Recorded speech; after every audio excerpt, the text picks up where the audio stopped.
السلام علیکم ناظرین، میں آپ کا ہوسٹ عمران خان زادہ، آپ دیکھ رہے ہیں BTN نیوز۔ چلتے ہیں خبروں کی جانب۔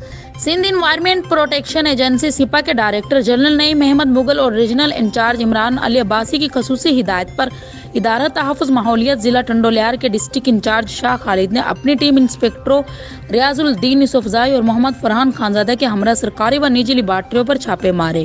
لیبارٹریوں سے نکلنے والا زہریلا فضلہ انسینریٹر میں تلف نہ کرنے پر سخت تنبیہ کرتے ہوئے ان کو فوری طور پر سپا ایکٹ 2014 کے مطابق انسینریٹر میں تلف کرنے کی ہدایت جاری کی۔